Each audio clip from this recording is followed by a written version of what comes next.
Welcome everybody to this last research seminar of the term, the last of 2025, which we finally will have Sofia Jeppsson. We're going to talk about philosophy of madness and lived experience. And Sofia is an associate professor at Umeå University in philosophy, and she has done a lot of research on the philosophy of psychiatry and madness, agency and moral responsibility, criminal justice ethics and animal ethics. And you received your PhD from a place called Stockholm University. Yep. Can't remember 2012. So 2012. it's been a while. With a thesis, Practical Perspective Compatibilism.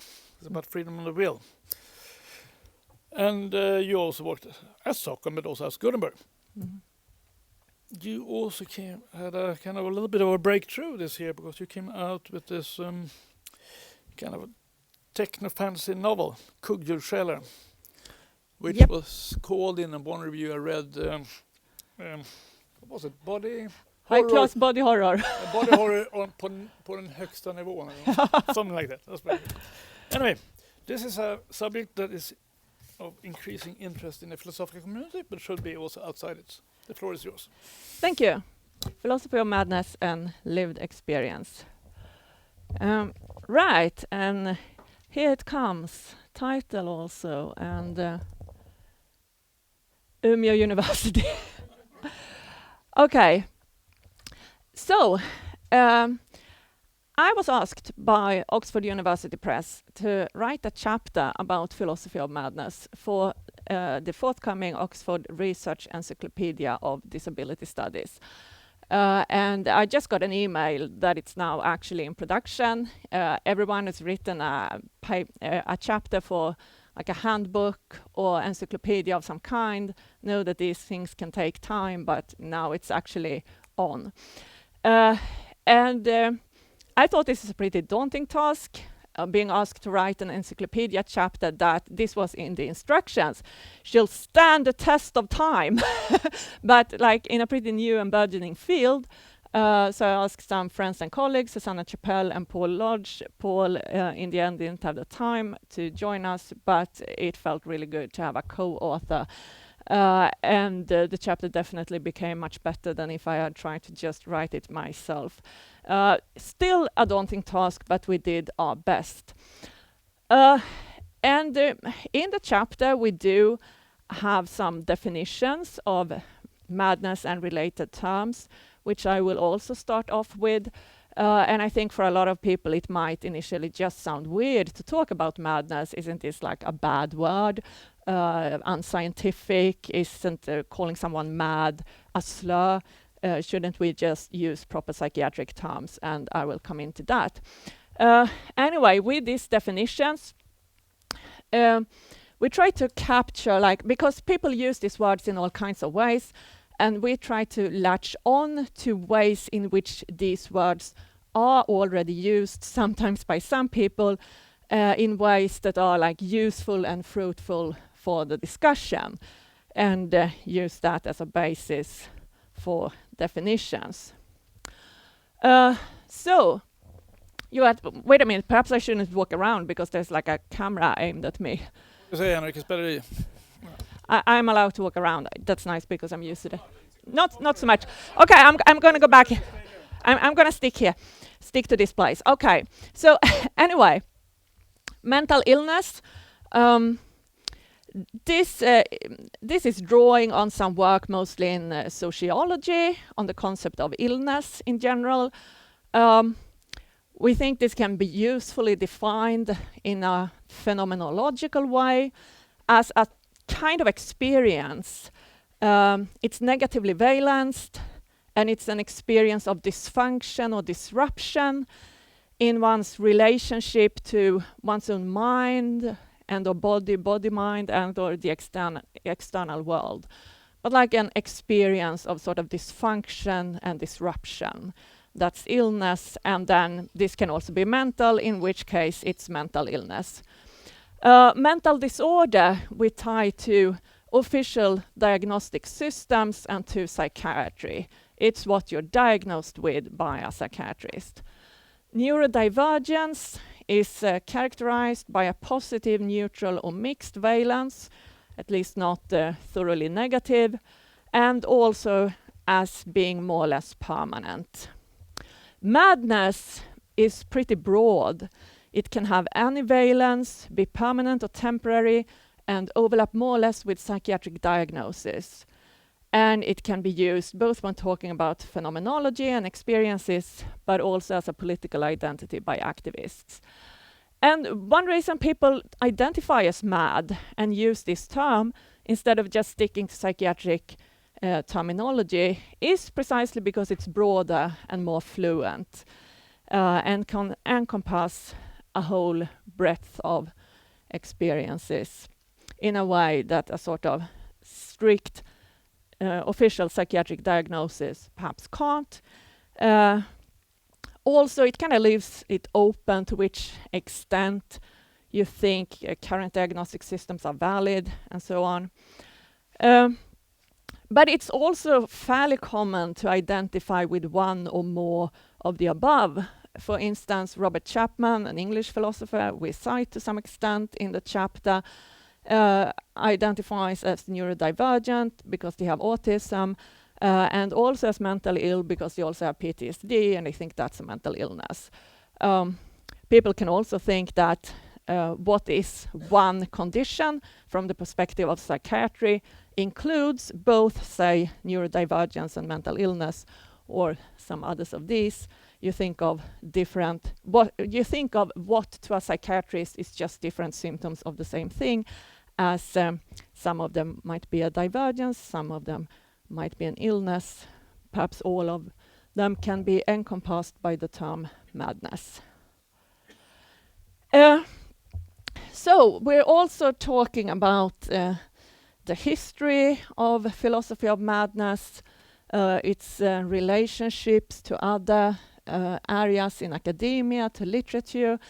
It has important connections to mad studies, to critical disability studies, to autobiographical and autofictional literature by mad authors. And the latter has a long history, obviously, which we talk about a bit in the chapter. But as a philosophical subfield, it largely grew out of philosophy of psychiatry. Now there is no hard border here, and different people may disagree on whether a certain paper or book is more traditional philosophy of psychiatry or more towards philosophy of madness. And of course you gotta leave these things open. We can't be like the ultimate arbiters of what belongs to one field or another. But we do take a stand against a recent academic tendency, which is just to use the term madness or the label philosophy of madness for fairly traditional philosophy of psychiatry. Like it does seem like some scholars, not just philosophers, but some psychiatrists, some scholars from other fields, writing about psychiatric issues, as if they sometimes think that the word madness is kind of newer and sounds more cool or whatnot than just saying psychiatry or psychology or whatnot. So they like throw the word around, but they do actually very traditional stuff. And we wanted to resist that, the idea that it's just a different word which you can use if you want to sound cool and radical or whatnot. There's got to be more to it than that. So here is our attempt at laying down necessarily loose definitions, a narrow and a wide one. So on a very narrow conception, philosophy of madness would be philosophy that is about madness, done by openly mad philosophers, and also centers mad people's experiences. And then the wide definition is just that it centers mad people's experiences. So that wide notion can include, for instance, philosophers applying mad insights to topics other than madness itself, which I will come back to towards the end of this talk. And also sane philosophers who center mad people's experiences, or just closeted mad people. But everyone wonders at this point, what does it mean to center mad people's experiences? And so Zsuzsanna and I made a sort of tentative very much non-exhaustive list of different tendencies in more traditional philosophy of psychiatry and traditional philosophy in general that deals with topics of madness and philosophy of madness.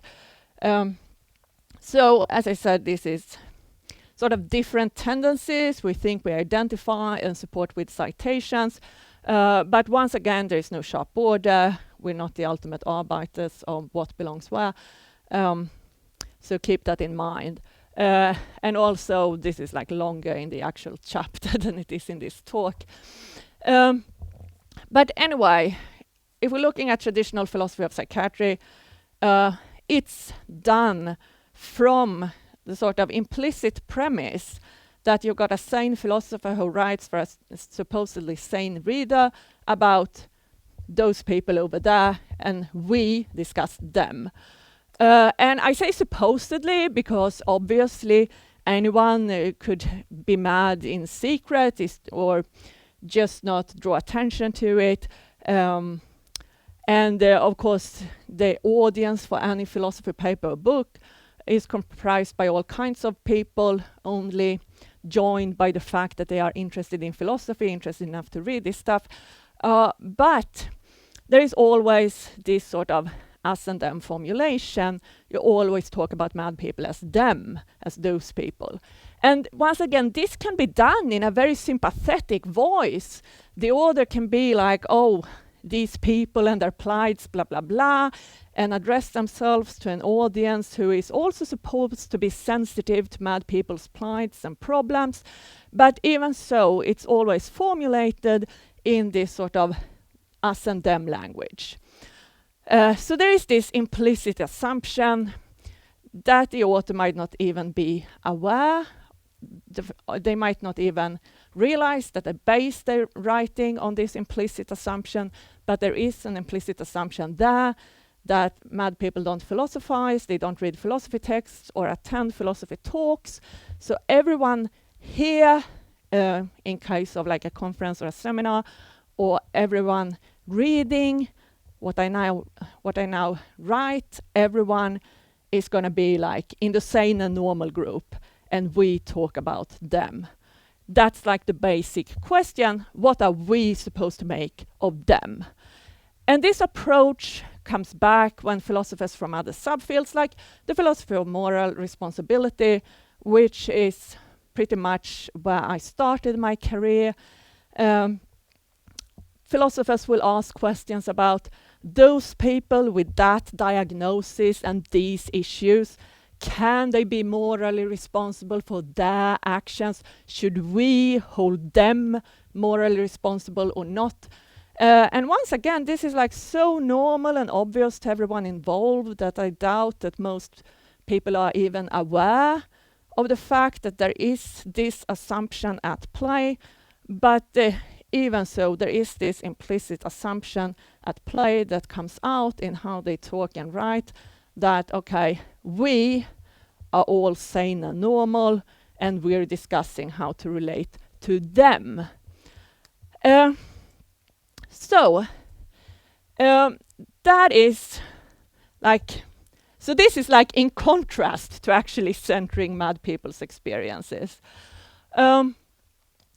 If you do, you get this very much initial non-exhaustive list of differences, but a bunch of differences from more traditional philosophy about the topic. First, we don't take for granted in general that the relevant categories for what we're currently discussing must be psychiatric categories or diagnoses. I mean, no one in psychiatry who's even a little bit interested in philosophy, who's not just a stressed out doctor doing stressed out clinical work all the time, but someone who actually has time to think. I mean, they would never say that psychiatric diagnoses comprise natural kinds. So no sensible psychiatrists believe this. You can tell us what a natural kind is for the Oh, thank you. Yeah, Gustav reminded me before the talk that I wasn't going to rely on philosophy lingo because this is interdisciplinary, but I forgot, as evidenced by my casual use of natural kind. Okay, but so say if we're looking at animal species in biology, I mean, species lines can also be blurry sometimes. Zoologists may discuss, are these animals different subspecies or different species? So there can be some gray areas. But I mean, if we have a group of companion animals, for instance, we can divide them into dogs and cats and other animals like rabbits, pet birds. And now we're dividing them according to lines that exist in nature. That's the idea. This isn't just some social construction.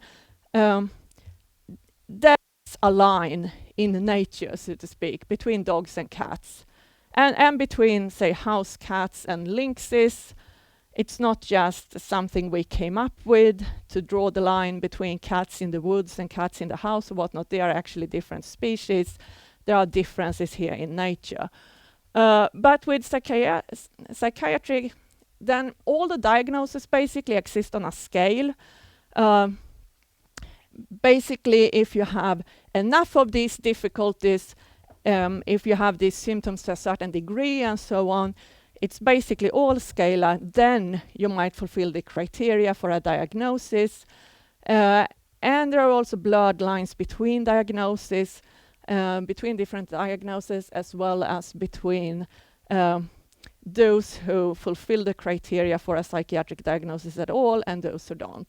So it's all kind of scalar and all very blurry. So we have these categories. They were invented for treatment purposes, for making predictions, for making prognosis, and there's often a lot of trial and error when it comes to which meds and in general which kind of treatment works, but even so, having a diagnosis gives you a place to start, you know, with this diagnosis, this is what usually works, and so on. So these are the reasons we have invented psychiatric diagnosis. They may not be the best framework for every philosophically interesting question we want to investigate. They may or may not be philosophically relevant in a philosophical discussion. And even so, there is a tendency among philosophers who come from outside, so to speak, and want to investigate philosophically some psychiatric issue to assume that diagnosis must be where you begin. But when you are a mad person yourself and you interact with other mad philosophers, it often becomes evident that the interesting philosophical lines need not follow diagnostic lines. And also, another difference we've noticed is that, so everyone likes parsimony. That is, I'm going to explain this word, Gustav. Okay, if you have two theories and they equally well explain the data, explain your observations, but one theory is super complex and the other one is simple, you're going to prefer the simple theory. And this is fairly uncontroversial. Of course, you can discuss this and debate it because everything in philosophy can be discussed and debated, but it's fairly uncontroversial. However, this is only in case both theories equally well explain the data. And so one difference that Zsuzsanna and I think we observed is that when you don't have the lived experience, when you're kind of looking at mad people or a specific psychiatric diagnostic group perhaps, from a comfortable distance, you might be drawn towards too much parsimony that can't explain all the data. But it looks so neat and simple, this theory I have, so you're tempted to just dismiss data that doesn't fit it. So this is something you're less likely to do. If you have lived experience, if you interact with other philosophers who have lived experience, and you know how much there is of the data and how messy it is, and if you're going to theorize about it, you better account for all of it, rather than pretend that the picture is simpler than it is in order to have a simple theory. There is also this tendency among philosophers to use their own imagination as a sort of litmus test for what's even possible to experience. And it's important here that we're talking about experiences now, not what's possible, so to speak, objectively. To illustrate, a square circle is logically impossible.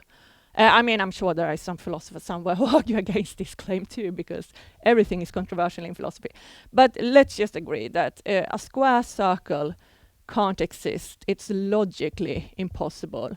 And therefore, we can't even picture it in our heads. So arguably, it's impossible to even hallucinate a square circle. What would this hallucination look like? What would be its content? While it is possible to say, at least in principle, to hallucinate a pink elephant. Even if they don't objectively exist, you could picture one and you could potentially hallucinate one. Right. And so now we're talking about what's possible to experience. And this is something that pops up now and again in philosophy of psychiatry, that philosophers say, well, this alleged experience is impossible to make sense of, so we must conclude that no one actually experiences this at all. I have criticized this in a paper. I think there is a lot of sloppiness in this kind of argument, where you pretend to have some sort of logical rigor that you actually don't have. What you actually do is use your own, perhaps pretty limited imagination as a sort of litmus test for what's possible to even experience. And I think if you're like in the midst of this sort of mad philosophy group, you're less likely to make that mistake. And also the supposed line between, on the one hand, someone's self or someone's authentic personality and the mental illness. This is a fairly common idea in psychiatry, perhaps more so in the US than in Sweden. But there's this idea that it's very important for successful psychiatric treatment that the patient learns to distinguish between, on the one hand, one's authentic personality or one's self, and on the other hand, the mental illness. And this easily slides into reification, another philosophy term I will just explain right now. So that is the tendency to think of something which is not a sort of material object as if it was a material object. You might end up sort of picturing the self and the mental illness as two things that sit inside your head. And it's important that you learn to distinguish the two, so you don't look at or sort of introspect on one and mistakenly think that you're looking at the other one. This is something that, I mean, the philosophical resources to question this picture have always been there. I have published a paper on this where I argue, I don't go through every philosophical theory of the self in existence, but I go through a few prominent ones and says none of these support the idea that there is in general a sort of pre-existing line between, on the one hand, your mental illness or mental disorder as defined by psychiatry, and on the other hand, yourself. Okay. So the idea that there is such a pre-existing line before you coming up with some sort of interpretation or constructing a self-image, blah, blah, blah, that the idea that there is a pre-existing line that you can just discover, that is likely bogus. But even so, you see a bunch of philosophers who kind of sort of uncritically just accepted this idea that you can make this distinction. Finally, we do aim to construct theories that can be used by ourselves, not just by others interacting with us. And that is something I will come back to, but also pretty central in this whole endeavor. So now I'm also going to talk some more about how this is something that comes up again and again. Why is it important? Is it even important to involve people with lived experience of whatever it is that you're studying? This is kind of controversial, and I'm right now in a sort of tentative research group. I mean, we're trying to start things up, a research group on what lived experience can add, with Jesper Feyerts, who is a Dutch psychologist. So it's interdisciplinary. And in these discussions, what often comes up is this idea that it's not necessary to have lived experience, to realize this or that, to write this or that, to have this or that insight. And I mean, if you look at this entire list, yeah, sure, there's nothing here that it's necessary to have lived experience of madness to come up with. You know, hypothetically, a bunch of sane philosophers could come up with all of this, maybe just through, sometimes perhaps through talking to or making qualitative interviews with mad people, or reading interviews done by others, reading autobiographies or whatnot, or just thinking about questions. For instance, this last one, wouldn't it be possible for someone to just think their way to the realization that there is something flawed about a theory, or at least it leaves something, it leaves a sort of lacuna that we should have other theories that could fill, if you have a theory of, say, moral responsibility or agency, according to which those people over there, we should treat them this way, but it doesn't say anything about how those people should think about themselves or live their lives. Couldn't anyone have figured out that, okay, something is lacking here in our theories? Yes, that is clearly possible. That scenario is not like a square circle. But even so, it might be unlikely. And I think this is very important when you discuss the value of involving people with lived experience in whatever academic pursuit or research or whatever.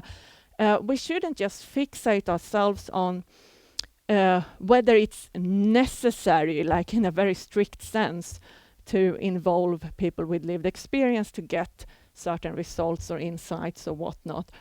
We should focus on how likely it is that you can do something without involving those with lived experience versus with them. And I mean, that's the case in a lot of research designs. I mean, you want to design research in a way that makes it likely that you achieve what you're trying to achieve, not just, you know, logically possible that you become successful. So tentative hypothesis, if a philosophical field is about group X, but completely and utterly dominated by philosophers from group Y, this is likely detrimental to said field. And it is more likely that the field as a whole will produce good work, including by group Y authors, if there is a critical mass of openly ex-philosophers who participate in this field. So this is a comparison from Paul Lodge. It's not in a published paper of his. So he's an Oxford professor and openly mad philosopher, and I initially tried to draft him into the work on this encyclopedia chapter 2, but then he didn't have the time in the end. But this is something he said, not like in a published peer-reviewed paper, but he's like said so in various philosophical discussions, that imagine if feminist philosophy was so dominated by male philosophers that you'd be hard-pressed to come up with a single woman in the field. And women who did write feminist philosophy often try to hide the gender and let others believe they were men. What would this do to the field? And I will say more about this soon, but just don't we all think that, yeah, it would probably not be great? And this kind of is the situation in philosophy of psychiatry, or was for a long time. As it grew to become its own subfield, it's been changing in later years. But as it sort of started to grow as its own subfield with its own journals, this was kind of the situation. Everyone writes papers about madness, various conditions and symptoms and so on, but everyone writes from this sane perspective. And if there were some mad authors in there, we wouldn't know it because no one said so. If this would be a problem for feminist philosophy, then presumably this is also a problem with philosophy of psychiatry as it traditionally looked. But this is just like reasoning via analogy. So I'm going to say more concrete stuff about this. So if we're asking more precisely why does lived experience have a positive effect, then initially we might think, well, it's because if you've been through something, you know what it's like. And now, once again, thanks to Gustav's reminder, I realize I have to say something more about Thomas Nagel and Frank Jackson, because these are not like household names that everyone, regardless of the field they're from, immediately knows. But they were both talking about how when you've had an experience, you know what it's like to have that experience, and that knowledge is different from just sort of having studied others who have the experience from outside. So Nigel has this really classic 1970s paper, What is it like to be a bat? Where he says that the humans can of course study bats a lot and learn tons about them, but what's it like? What's the actual experience of flying on wings of your own, navigating with echolocation? Well, this is not something that we can know as humans. I mean, we can try to imagine it, but we can't actually know what it's like, even if we learn everything about how the bats' wings work physiologically, how they move their wings, how their brains work, the echolocation system, and so on, from a third-personal scientific standpoint. And Frank Jackson also has this thought experiment with a scientist who studies everything about color, like how wavelengths in the light bounce off surfaces and create color perception when it hits the retina in people, how it's processed in the brain. And she learns everything about that, but she herself lives in this completely black and white environment. So she has never actually seen colors, just studied this process. And then when, for the first time, she sees a red tomato, she learns something new, because she learns what it's actually like to look at something red, not just about all the wavelengths and brain processes and stuff. Nagel also goes on to say that understanding what it's like for someone else is scalar. So he used the bat to give an example of something that it's kind of impossible to really picture. But then he goes on to say there are blind people who use a sort of echolocation themselves, who have developed a method for making little clicking sounds and listening to echoes to understand how big a room is that they enter, for instance.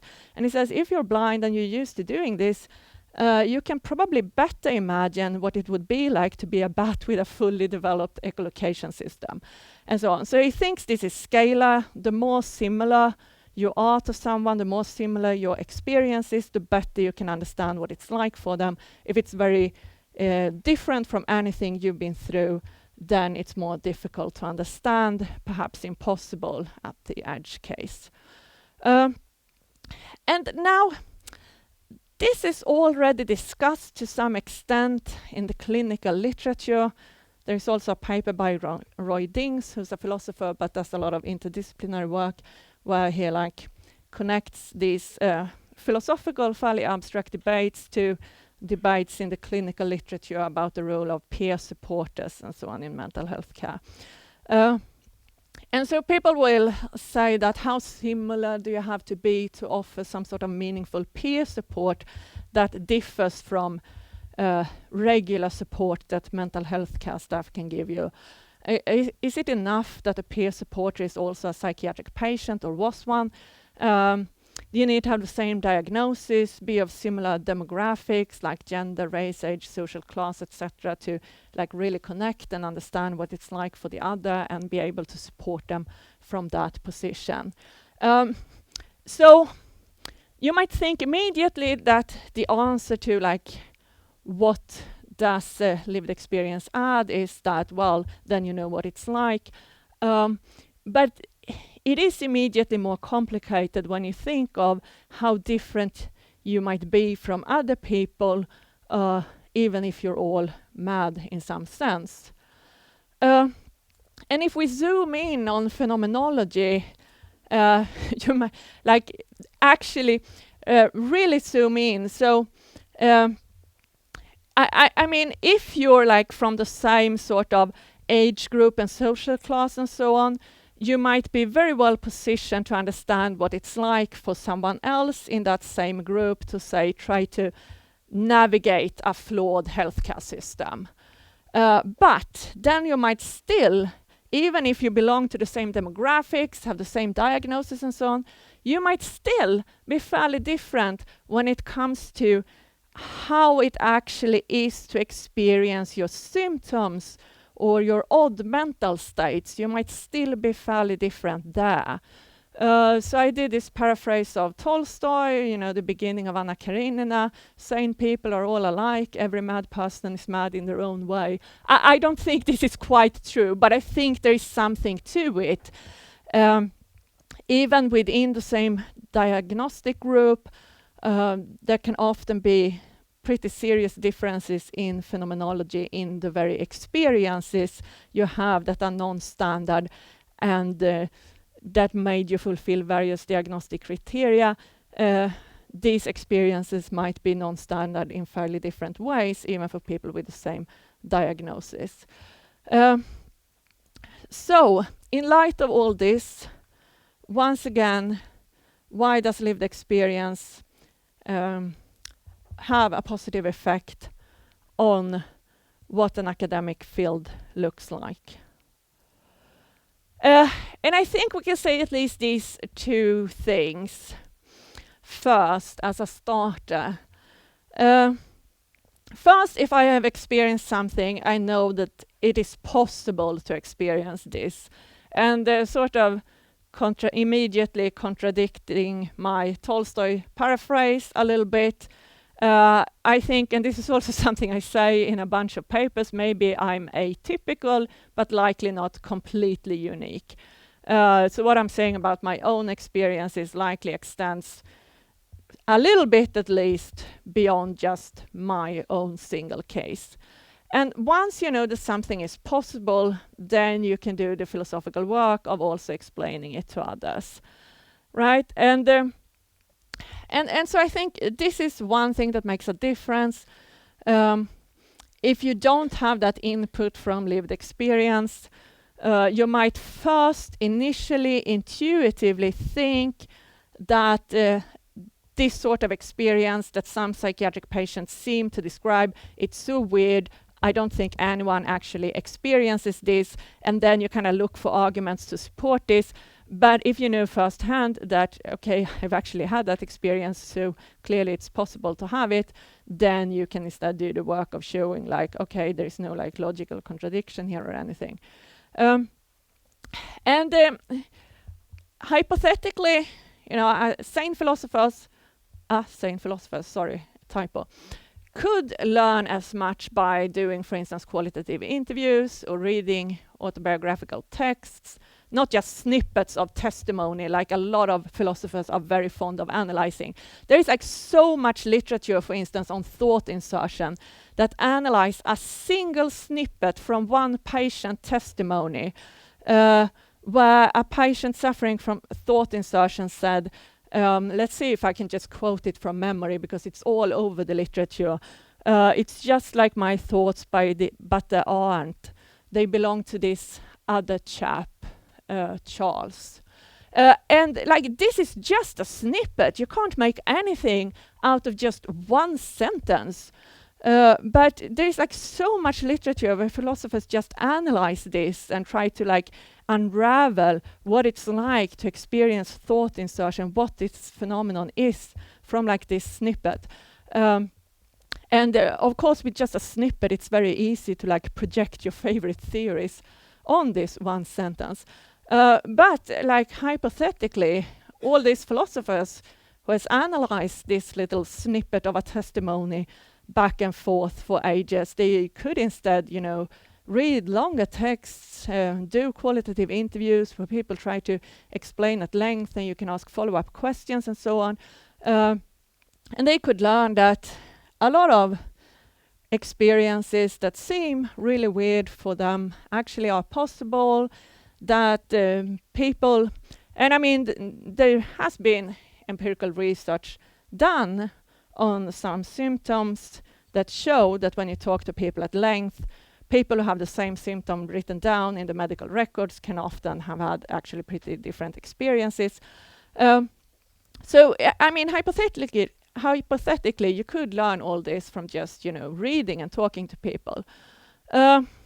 But if there are no circumstances that really force you to confront common preconceptions and question whether they are right, it might be unlikely that you're gonna confront these preconceptions and question whether they are right.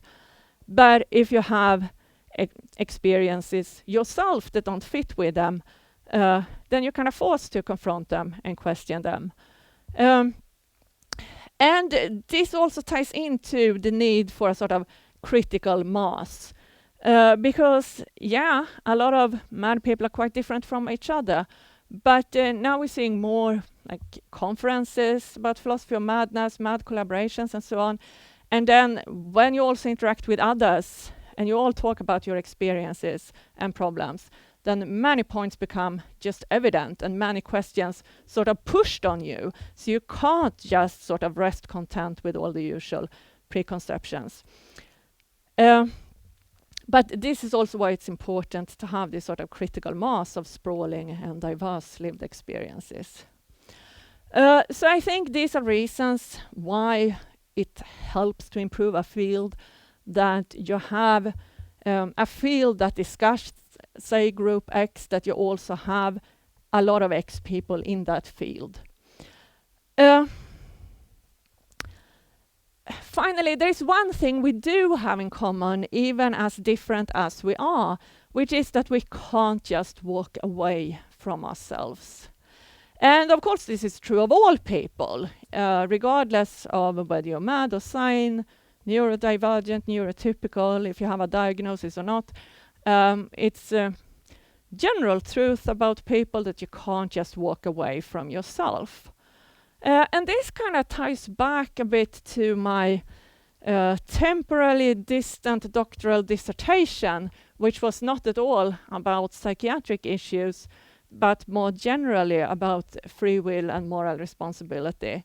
And I built a lot on Christine Korsgaard, who's a Kantian, and doesn't really focus on free will and moral responsibility issues. She focuses more on ethics and meta-ethics, but she writes a little bit about these issues, and I kind of draw on that and expanded it to a whole book. So she says, suppose that someone proves that the universe is deterministic, that previous causes determined later events, including our own thoughts and actions, not just made them probable or something, but determined them, made them nominally necessary. And she said, well, if we learn this, somehow physics have proven that the world is deterministic. Well, that's interesting scientific news, but it still remains irrelevant to me as an agent, as I'm exercising my agency and just living my life, because I must still deliberate and choose.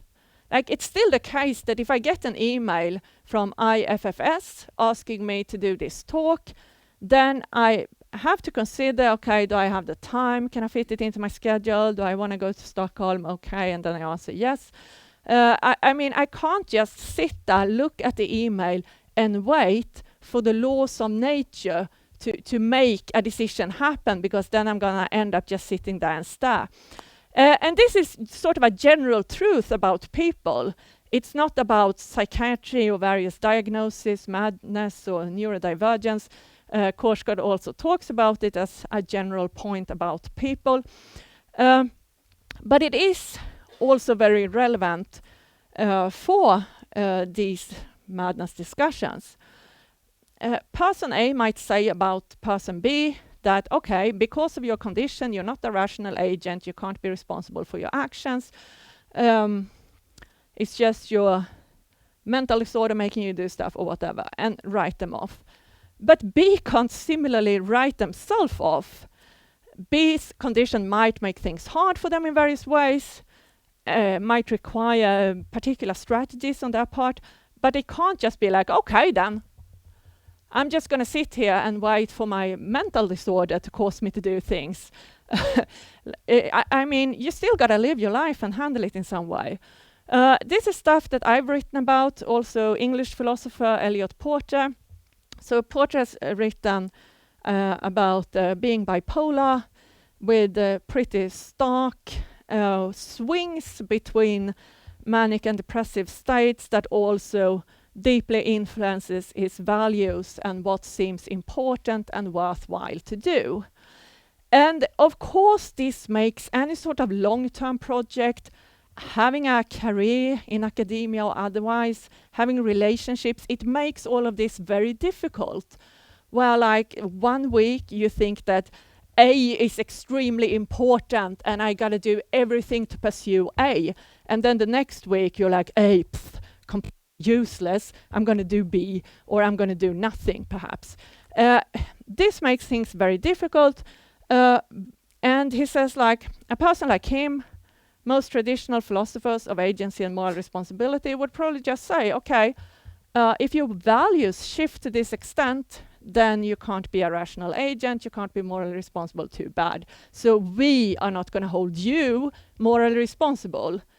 But if you are Elliot Porter, you can't just, give up on yourself, because you're stuck with yourself, And so he writes about 2 different strategies for dealing with this. Basically, one is more Ulysses-inspired, like you try to prevent yourself from giving up on projects when you feel like giving up on them and so on.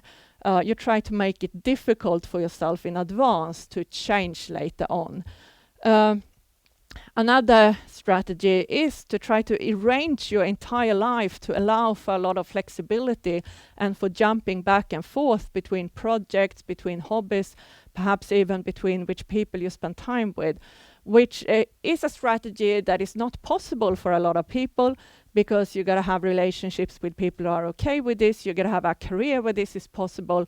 But if you can fix up your life this way, he thinks there are some advantages to just forcing yourself to stick on a path regardless of how you feel. But yeah, you can't walk away from yourself, so you kind of need to come up with theories that work for yourself, instead of just going, well, people are like this, then they can't have proper agency or know anything, and so on. So this is like the second to last slide. So another example that I've written about, and Paul Lodge has also written about, also Michael Dixon, who's another Oxford philosopher, is epistemology. So some philosophy explanation in order once again. Going back a few hundred years, we have René Descartes, who's most famous for this, and most extreme perhaps, but a lot of philosophers were like sort of in this direction. You philosophize about knowledge and how you can really know that something is the case rather than just believing it, really know.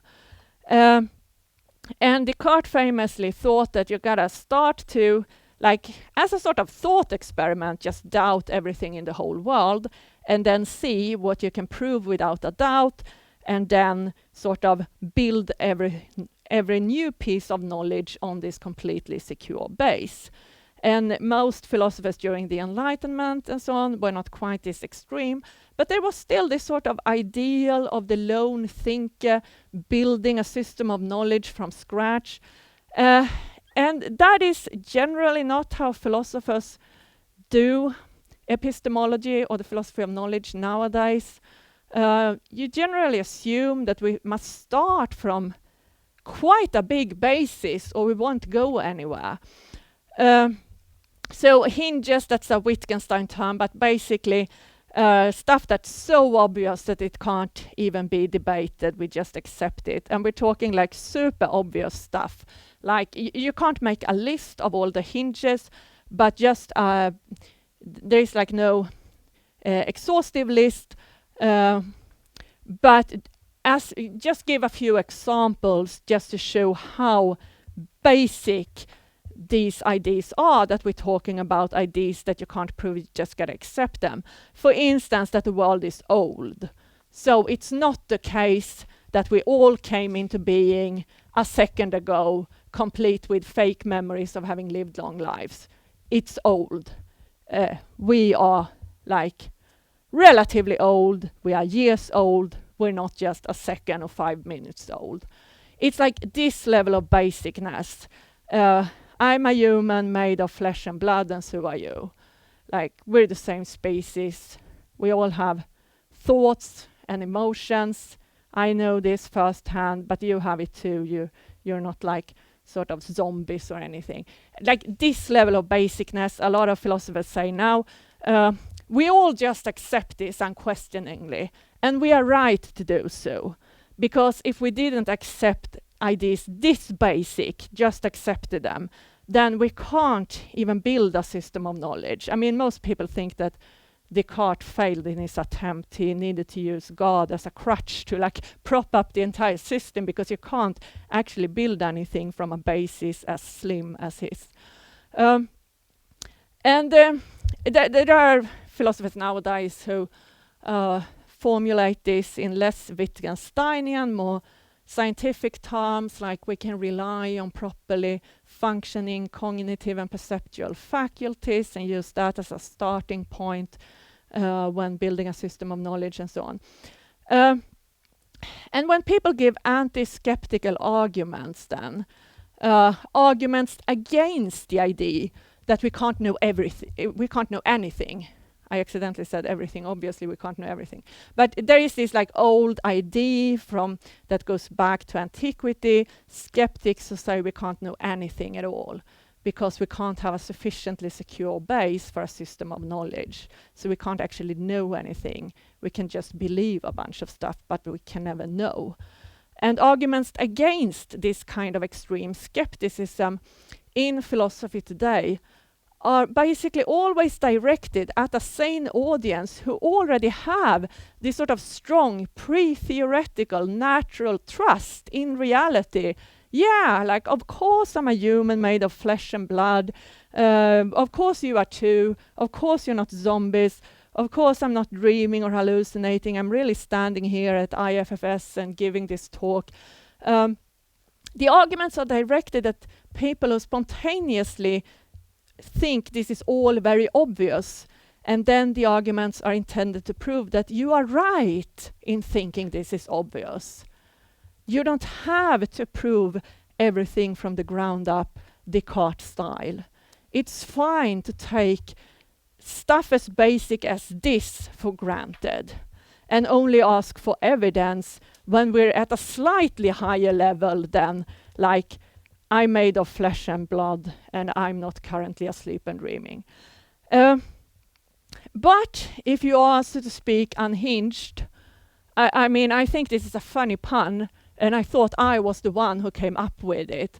When you lose these sort of certainties that Wittgenstein talks about and which he calls hinges, then you become unhinged. But then I saw Richard Gibbs had made the same pun in his book on madness. He's a British psychologist. And as far as I can tell, he made it independently of me. So now I'm like less proud of this pun. Maybe it's an obvious one that everyone thinks of. Anyway, if you kind of lose your hinges, if you lose this sort of basic trust in reality, which you can do in psychotic states, then okay, you can't know stuff, too bad, and you are once again written off. But once again, you can't think this way about yourself. If you're in a state where your mind hasn't just shut down, you're actively thinking and questioning things, and you're trying to make sense of the world, but you have fallen into what I labeled radical psychotic doubt, and you really doubt a lot, seriously doubt a lot of what's supposed to be obvious, or what's supposed to be on a hinge level, then, I mean, all these arguments, they're just irrelevant to you. They're not addressed to you at all. And then you kind of have to do what you can to figure things out and find a way to resolve your problems. And I have published about different strategies. I have tried myself. Paul Lodge has also published about this, and Michael Dixon, and Lodge and I co-authored a paper. So we're a bunch of philosophers who kind of struggle with building our own epistemologies that just allow us to function. And this kind of also goes into this idea that we might not just talk about philosophy of madness, but also mad philosophy. Lodge organized a conference at Oxford in this was in 2024, this was only last year, called From Philosophy of Madness to Mad Philosophy. And the idea here is that mad philosophy falls under this sort of wider philosophy of madness umbrella, where everything that centers mad people's experiences falls under philosophy of madness. It doesn't have to take madness itself as its topic. You might start out sort of writing about trying to explain this state of having a really deep and widespread doubt, and not just as some sort of academic thought experiment, but really doubting for real because you're in a psychotic state.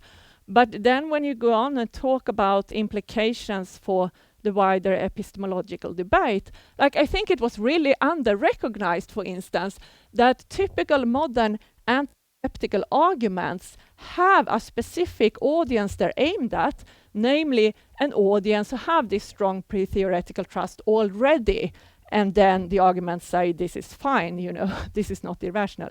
I think this was really under-recognized, for instance. And also when you talk about strategies that are rationally possible when you're stuck in this kind of doubt, then you're actually doing epistemology. You're contributing to that field, but you're using problems and insights that come straight from madness to contribute. And that is my entire talk, which was a long one. But thank you. Thank you very much. So we're now entering the question and answer period, and as usual we have two audiences, one online and one here. You are here, you can raise your hand if you have a question, and a finger for a follow-up. And online, use the Zoom chat to send in your question, and do mention your area of study, because we like to file questions from different areas. And when it's your turn, I will call on you and you will be put online or spotlight. Your camera and mic will be activated. Very good. Is there any questions? Okay. Julia. Thank you, Sofia. Thanks, Sofia. That was very interesting. I'm happy to see new work being done on this area. I have two questions. One of them is very quickly, the other one's a bit longer. The first one is about the definition of mental illness that you provided at the beginning. That you describe at least the first part of the definition as a negative phenomenological experience related to the mind. And I was wondering if that would be able to cover all conditions or parts of conditions. I was thinking about the highs in bipolar, right? That might not be negatively experienced by the person who has them at that point. And then I'm very sympathetic to most of what you've said. I just want to perhaps like play devil's advocate a little bit here with respect to what you said regarding the value of lived experience and the hypothesis that you provided. Which basically said that if a field is about a group X but dominated by another group, this will be detrimental for the research on that specific group that the research is about. And so you presented already a criticism about this, namely this divergence within this ample group of mad people. And I was thinking about another possible one or another maybe issue with this argument. So this might be true from one point of view, right? So these people might have a lot more experiential or empirical knowledge about the condition, but we might think that being a good philosopher in a specific field requires more than just having empirical or perceptive knowledge about that specific field, right? So there might be other criteria for doing good philosophy about a certain field that perhaps I'm posing this as a question, might be compromised by certain mental conditions, such as, for example, rigor or consistency or intuitiveness in the way knowledge is presented to other minds, but also but also being good at making normative predictions and normative recommendations. So what follows from this like descriptive picture that these people might be very good at. So I guess it might depend on what we mean by dominated, what the distribution of these subgroups will be like, and how they will philosophically cooperate between them, perhaps as well. I think this might be connected to your point on the importance of a critical mass that you discussed there. So I'm just going to leave it there. Thank you. Yeah, okay, so I'm going to answer the long question first. No, but absolutely you have to be in like an okay state of mind to write a philosophy paper. Sure, but I mean, most people have their ups and downs. I mean, actually, when Zsuzsanna and I were working on this chapter, we both had some downs, and we were like, we can't work right now, we're going to ask for an extension, and come back to this when we're like more energetic and rational and all that stuff. So yeah, sure. But I also think that a lot of people underestimate the extent to which you can have ups and downs and the extent to which you can be functioning and rational even if you are so still in a non-standard way. So this is kind of a topic of its own that's also been empirically investigated by some psychiatrists, but to which extent even more like florid states compromise rationality, like formal rationality, logical thinking, irrationality as coherence, and so on. So I and other philosophers have written about this, but there is also some empirical work by a psychiatrist called Gareth Owen and the research group. Anyway, I could look this up. They were curious about whether schizophrenia patients actually are worse at formal logical thinking if you control for IQ and language abilities, because they thought this was probably a big confounder in previous studies. So they controlled for these things and looked at inpatients and some outpatients. I mean, if you're an inpatient, you're in a pretty bad state in some ways. But then they had a control group that didn't have any diagnosis. And both are like instructed in basic logic. This is how syllogism works and so on. And then you get like a bunch of supposed inferential syllogisms and some other basic logic stuff, I think. And they were going to sort it into valid and invalid. And then it turns out actually the schizophrenia patients were better at this. They said this might be explained by the fact that sentences can have strange content and yet make up a logically valid premise conclusion. and they can have sort of normal commonsensical content and fail to have this logical connection. And like normal people who are new to logic get confused by this, and they want to sort everything that looks normal into valid, and that which looks strange into invalid or illogical. And that might be one reason why schizophrenia patients who are not hung up on normalcy anymore, because that might be one of the core problems, that you lose some sort of basic common sense and sense for what's normal, but that actually helps you when it comes to formal logic. So, I mean, I would still say, you know, if you're an inpatient, you're unlikely to be in sufficient mental shape to write a philosophy paper. I've been an inpatient. I certainly wasn't in the shape of writing anything right then. But I think first, people might underestimate the extent to which a lot of people have ups and downs, and you're going to be writing on the ups, and also the extent to which you might be in good philosophical shape, even if you're still weird by some normalcy standards, so to speak. Now, someone is going to say, isn't that true to some extent for all philosophers? And yeah, probably. When I started going to these conferences, and philosophy of madness was kind of growing as a field, Alexander, my husband, kind of made fun of that. Who could have thought that there were so many mad people in philosophy? Totally unexpected, with all these people coming out of the closet with various diagnoses. Yeah, but then also for bipolar, and you might like the highs. Yeah, so first, I mean, you can dislike the highs too for more prudential reasons, at least when you're not in the middle of one. So even if you focus on the experience and experiencing a disruption and so on, it doesn't have to be just here and now. It can be a bit more long-term. You can have an experience of your mode swings as a whole as being quite disruptive. But, I mean, you can also think that there are genuine positive sides to the highs, like you get more creative, for instance. You do get some new insights when your brain is racing that are like seriously good and stand the test of coming down again. And if so, you might identify as, yeah, I'm kind of mad in a partially positive way. I'm also ill more or less at different times, because, as I said, it's fairly common to sort of combine these labels for different aspects. Yeah. Happy with that? Very good. Christer.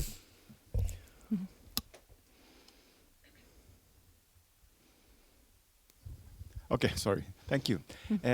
Yeah, just a question about the sort of sane mad distinction, because I think some of the arguments you made assume that there's quite a clear distinction between these two groups. Yeah, right? no, it's scalar, like everything is scalar and messy. Because some of the issues you mentioned assumed that there were quite a sort of no overlap, right? Like the one group is dominating, this research and so on, the same group. But actually, if you look at the definition of madness, that's much open-ended, right? It's a lot of experiences that are mad that will pop up in, so to speak, sane people's lives, especially caused by life crisis, death of a friend or family member, divorce, stuff like that, right? So isn't it also important to show that there's a mix here, right? That sane people who are identified sane might think they are sane in all respects, but actually, if you look into what their experience is, they do have overlaps with other people that are identifying as mad, so to speak. So you can actually get sort of more of an understanding that way, and not sort of divide the groups and say these are the sane ones, these are the mad ones, but actually we are all sort of a bit of a mix according to this broad definition of mad people. This is absolutely right, and I bow my head in shame for speaking as if there's a stark dichotomy, even as I myself said early on that everything is scalar, and like diagnostic criteria, official diagnostic criteria are also scalar, and there are all these gray areas. So yeah, this is a stark oversimplification. I think you can still speak of a sort of sane perspective where you're writing first as if all those people with strange experiences and diagnoses are out there, and also just assume that there is a sort of one simple medical perspective that is the correct and scientific one even though, I mean, even just looking at the science, it's more complicated than some common image of what the scientific picture is. But yeah, absolutely. And I have written about this myself too, that going back here to this Nagel idea, that understanding is scalar and so on. I do think that understanding breaks down sometimes because experiences are just too different, and then it's important to recognize this. But that often experiential gaps are not quite as big as people tend to think. And so I've written about this with regards to psychotic experiences and psychotic thinking. First, there were papers already in the literature when I wrote my Psychosis and Intelligibility, which, like one by Mads Graham Henriksen, for instance. And he was like trying to be very sympathetic and saying that, well, if someone is psychotic, it might be impossible to understand their reasons and so on, but we might still sort of empathize with their emotions and what it's like. And he contrasted this to when interacting with like non-psychotic or normal people, where we always understand their behavior and reactions in terms of reasons, beliefs and desires and so on. So his viewpoint was like sympathy, but I said this is still wrong, because, for instance, there is this entire philosophical literature on how to understand weakness of will. It can't easily be understood in just terms of reasons and beliefs and desires. So for the non-philosophers here, one example of when we can easily understand someone's action in terms of beliefs and desires would be, for instance, I'm thinking I should go jogging because I believe it will make me healthier and I desire to be healthier, so I will go jogging on the regular. Or I will stay home and watch a movie because I believe that this movie will provide nice distraction from work, and I desire to have some nice distraction, and I watch a movie. Okay, and so we can understand other people's actions in this way, maybe not in exactly these terms, but kinda in this way. But what is also very common is that someone thinks, I should go jogging so as to be healthier, and then just watches a movie instead. Okay, this is like really, really common, but it can't easily be explained in these belief desire terms or in reason terms. However, we can understand what it's like because most people have been in some such situation where you just cave into temptation. And so this is not unique for any sort of psychotic or mad states that you can't really explain what's going on in terms of reasons. It's actually super common. But then at other times you can also explain what's going on in terms of reason if you just recognize that the person's beliefs might be very different because the perceptions are different and so on. But yeah, so there is more overlap actually than is often recognized. I think there is this sort of common view that there is overlap with, say, depression, or that it's scalar, like just feeling very sad or feeling very down, and when it gets extreme enough, it becomes the mental disorder depression.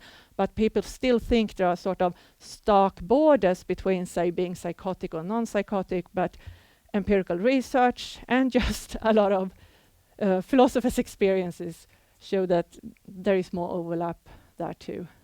Yeah.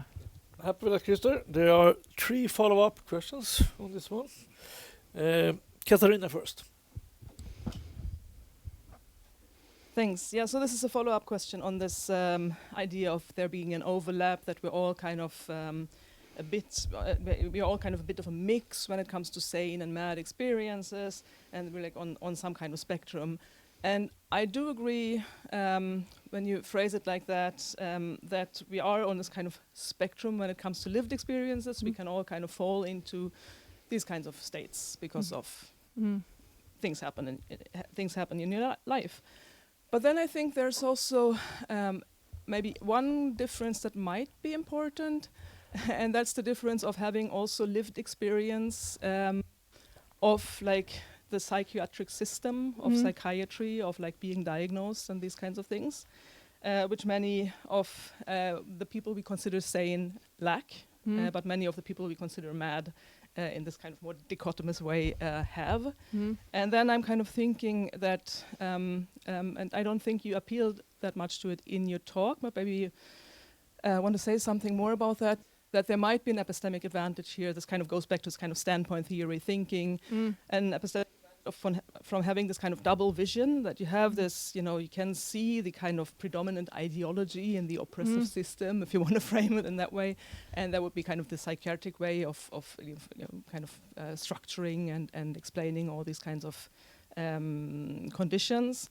And then you have your own lived experience kind of within this system, and that might be at odds with what the ideology tells you, right? And then you kind of have this epistemic advantage of kind of questioning the ideology from inside, and that might be something that these kind of sane people who are not in the psychiatric system lack. Could you make something of that epistemic advantage? Yeah, so I didn't talk at all about this in the talk, but it's actually something we bring up in this chapter too. And I think this is also an interesting aspect of having a sort of critical mass of mad people who are united in, being openly mad and being philosophers. Because then within this group, people will have like quite different experiences of the psychiatric system. Otherwise, when people join together in a group because of their psychiatric experiences, then you tend to get different groups for those who feel they were helped and for those who have like terrible experiences with psychiatry. And then both groups tend to think then that my experience is the typical one, because everyone I talk to have like my kind of experience. No one might say it exactly like that, but you really see this. So you have like those who are really adopting this sort of mainstream medical perspective. They got the medications and maybe some other treatments, and it made them better and was helpful. So they're like, yeah, this is great. And the people who question psychiatry must be like anti-science or whatnot, or in some cult. I mean, we all know that Scientology are anti-psychiatry, but I mean, there are a lot of people also who sort of join in anti-psychiatry groups based on real traumatic experiences of coercive care, or like maybe they were fed some medicine and they got really bad side effects, and doctors were just dismissive and said like, oh, that's just in your head, like the side effects basically. Like all these kind of issues. I mean, it does happen that people initially get diagnosed on sort of shaky grounds for what's probably just some sort of regular problems that they might have worked through on their own. And then they get medicated, they get bad side effects, the side effects get misdiagnosed as a new disorder, which they get more meds for and so on, and it becomes this sort of cascade effect where eventually they are quite impaired from their medication cocktail, and eventually they manage to get off it, and then they're like, all my problems were caused by psychiatry, it didn't solve anything. And they meet people who were similarly affected, they form a group, and now they think this is what psychiatry is. Because, I mean, this is a widespread enough problem that people can form groups around these experiences, but it's still false to say that this is all psychiatry is and it doesn't help anyone. But when you have like philosophers, and we join because we're all philosophers and write about this stuff, then you get a lot of quite different experiences in the same group. And I think that is also a sort of critical mass advantage, and also something, of course, that makes us as a group different from like groups that don't have these experiences at all. Yeah. Then the gentleman in the front there. Thank you. I'm no philosopher at all. I've been working in destroying mental hospitals and making research together with service users, mad people and so. And I thought at the beginning you were asking my question, but I would go back to your answer. I think the experience of getting in touch with psychiatry in a good situation or in a bad situation is really the lived experience. Because when I'm making interviews with people with madness or about recovery, that is my field, I think that the difference between them and me are this experience of getting a diagnosis and getting sometimes closed in the world for a period, and this is lived experience. The other things we have experiences, but the difference is I never had this experience to be close in the world. And it's not anti-psychiatry, it's not Scientology, it's lived experience. I don't know if you have a comment about that.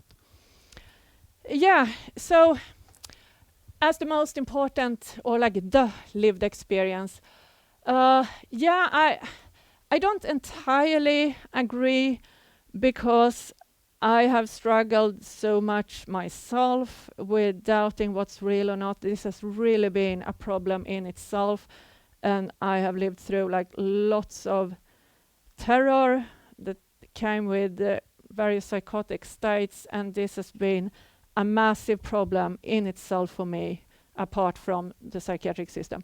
But I mean, it is a very important experience.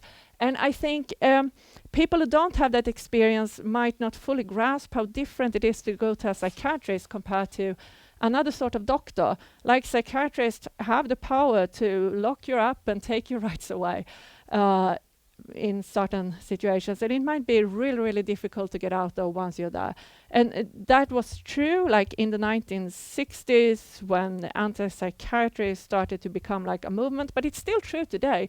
And I think a lot of people like underestimate the kind of stark power imbalance that creates, even if you have a great and understanding psychiatrist, and I've had a lot of psychiatrists over the years, and like the entire scale from a great guy to a terrible guy and some middling men and women. But I mean, there is always this really stark power imbalance, and I think this is also why I always call myself a patient. I used to be a psychiatric patient on and off for decades, I say. And some people have pushed back against that and say, you should say service user. That's a much better word. Patient indicates that you had no agency. And I was like, I know I have had agency throughout. And especially if you're stuck with a shitty psychiatry, you do try to really sort of navigate the situation as best you can, and then you really feel that, yes, I do exercise my agency in the very circumscribed ways that I can in this situation, but that's the point. The situation is such that I don't have a lot of power, my agency is very circumscribed. It's ultimately up to the psychiatrist what to prescribe or not, you know, whether you should be an inpatient or outpatient, or I've never been in coercive care, but psychiatrists do have that power, and that's just a fact. That's why I say patient. I think service use, I don't say that no one should use service user, everyone should use what they think is best, but to me, service user sounds like what I am in relation to my hairdresser, say. I go there and use her hairdressing services, and I don't want to say that about psychiatry because it's very different from going to the hairdresser or just going to this regular doctor for some physical complaint. Good. I had a follow-up too to Chris's question. Yeah. Let's see if I remember it. Yeah. So as Chris pointed out, I mean, most normal people also have periods of different kinds of experience that create a kind of madness of some sort or disconnection from reality or something like that. And I thought about, I mean, you didn't mention much about it, but I'm sure you know all about this. I mean, how some behaviors that in the past was considered normal is now considered to be a kind of mental problem, like talking to God, walking around and being in direct connection with God. And the reverse, some things like, homosexuality was considered a kind of psychiatric diagnosis, but no longer. So it seems to me a little bit this classification, I mean, it's, we have a tendency to perhaps, or maybe too much, there's a discussion about that. I mean, when people who get a crisis or get something, or they take some drug and get that, they still get some kind of some kind of lived experience that are similar to more prolonged boats. Yeah, so this was kind of two questions, I think. Wasn't very well formulated. But I mean, first about the drug thing, yeah, I think you can, and some people have told me, like, some of what you write about in your more autobiographical pieces is kind of similar to, like, when I had a bad trip with this or that hallucinogenic. Yeah, sure. Clearly there's going to be overlap between these things too, what people experience because they ingest some chemical and what our brains are doing sometimes on their own, so to speak. I had this really funny question once. I was doing a guest lecture over Zoom for a university in New York. Justin Garson had like this Philosophy of Madness course. And so I was doing this guest lecture centered around my epistemology and radical psychotic doubt paper. And then people asked questions, and one question I was completely unprepared for was basically if I think it's all right that sane people take hallucinogenics and psychedelics, or is this some sort of cultural appropriation? I was like, I'm not sort of the drug police here, and you know, do the drugs you want to do on your responsibility. I'm not saying you should, but I'm just saying I don't think this is a sort of cultural appropriation problem. That was such a weird question to me. But yeah, when it comes to what's considered normal or not, so here's an interesting thing that Zsuzsanna and I co-authored a paper called "You Don't Have to Be Normal, Not Even in Psychiatry." It was for a special issue of a journal called Medical Ethics on the concept of medical necessity. And so anyway, we talked about how psychiatrists nowadays, in general, try to get away from the idea that being abnormal is automatically pathological. So people have like some sort of professional shame over how homosexuality was once a mental illness and so on. And people are like, we're not going to do that anymore. So just being different is not is not in itself grounds for diagnosing someone with a mental disorder. So people gotta be in sufficiently intense distress and or sufficiently dysfunctional in some sense. And then this concept of dysfunction, it's in itself a bit of a quagmire, because in clinical practice, it's often used in a sort of very everyday pragmatic way. You're looking at, can people take care of themselves? Can you live on your own? Can you handle your own hygiene or pay the bills, or I don't know, maybe work or study? Can you have social relationships? That kind of thing. But then there is also like this idea that we shouldn't diagnose something as a mental disorder, and this is more like among researchers and in the literature. Things shouldn't be diagnosed as mental disorders unless they stem from some dysfunction in the organism, in the sense that it's not doing what it's been evolutionarily designed to do or whatnot. And that is like hopeless. I mean, you're never going to establish that for everything you want to diagnose. And a lot of more philosophically oriented psychiatrists who both does clinical work and research, like Avas Aftab, for instance, really dismisses this as unworkable. And say, and you know, some psychiatrists think that it should be total focus on dysfunction in this sort of elusive biology evolution sense, because they think distress is like too subjective or unscientific or whatnot. But Aftab and others, and I think this is what makes most sense, argue that no, we should look at like how much distress and or dysfunction in sort of the more pragmatic everyday sense does this person have, and will it be helpful for the person to be medicalized and diagnosed, or will it be more helpful to approach it from a different angle? That's what we should focus on.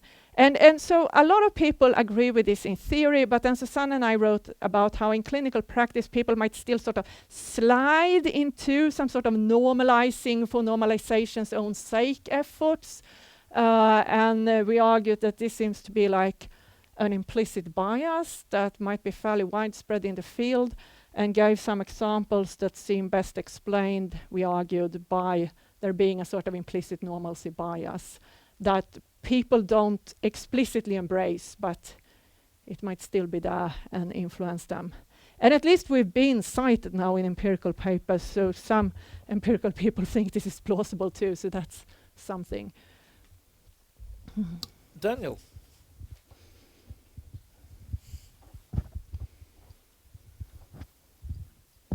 Yeah, hi, thank you.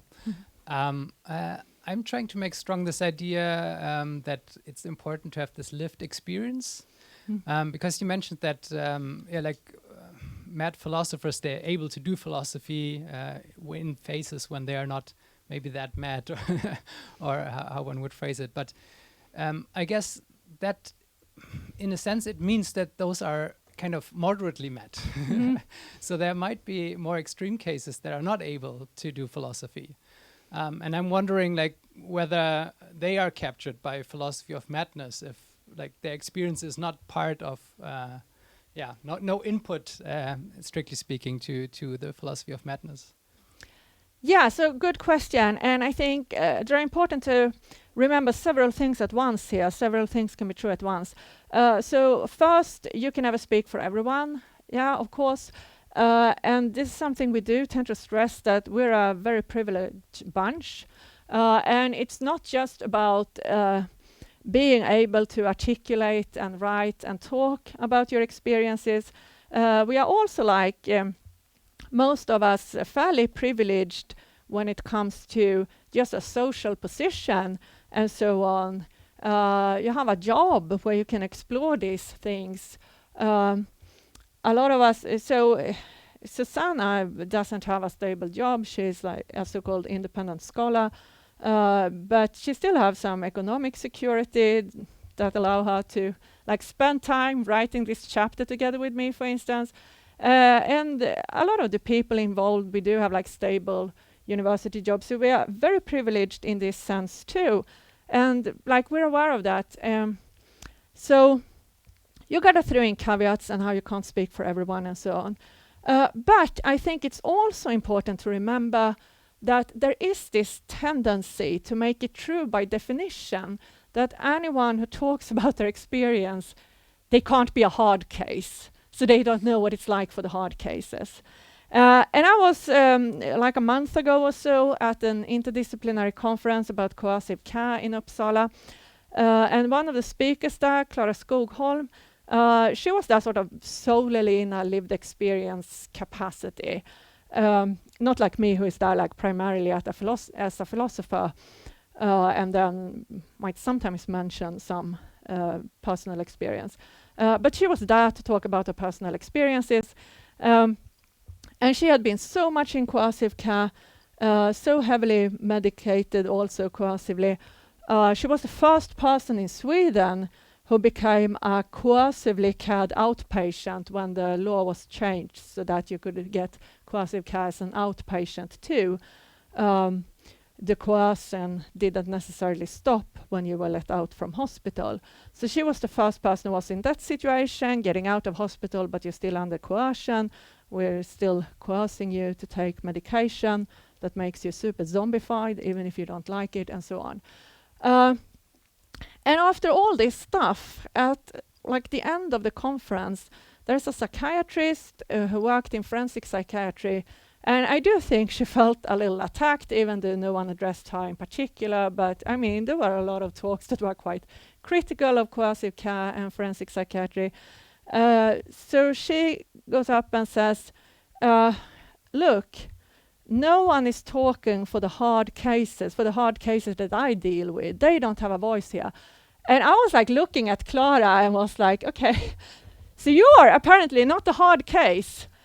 Even though she had been in so much coercive care and so heavily medicated, but the mere fact that she had now recovered enough to give these speeches disqualified her for talking for the hard cases. And I think this is very common, and it's an unnecessary problem. We shouldn't speak like that. So yeah, generally people who make themselves hard, they are, at least now, less severely ill They are privileged in various other ways, but let's not make it true by definition that no one speaks for themselves is a hard case. And I also think, which I also said in response at that conference, that people have a tendency to just assume that there must be like essential differences in people's brains or something if one is much more impaired than the other. But actually, we rarely have any evidence for that. And once again, sort of anecdotes from my own life, but years ago, around 2010 or something, I was friends with a woman diagnosed with schizophrenia. I have never been precisely diagnosed, just like psychosis disorder, probably on the schizo spectrum, but she was diagnosed with schizophrenia, still somewhat related. And we got to know each other, and we were talking about our experiences and so on. And I thought we kind of used to be quite similar, but for various reasons, and I could like think of sort of sliding door situations where our lives had taken different directions. For various reasons, I was lucky with this, I was lucky with that, I was lucky with the third thing, and now I'm like, I wasn't in a great state then, but I was still living an independent life, and I was working on my PhD. It was hard, but I was working on it. And she was living at home, was maybe going to move away from her mom, but if so, it was going to be into a group home, and she was really, really impaired. And of course, I can't prove this, but it just seemed to me, looking at how we both started out, very similar, and then a number of sort of lucky breaks I had, when she had like unlucky breaks, that maybe we started out with fairly similar brains, and we just developed differently because of good luck on my part and bad luck of hers. And now maybe I'm wrong in this because I can't prove this, but I think people a lot of the time, they just assume that they can be certain that if one person is much more impaired than the others, they just have different brains. And it must all be some essential difference. But usually we don't have that kind of evidence. We're just assuming that people just are the way they are. On that note, join me in thanking Sofia for this thought-provoking and interesting talk. It's the end of the season. We will be back in early February. You're very welcome.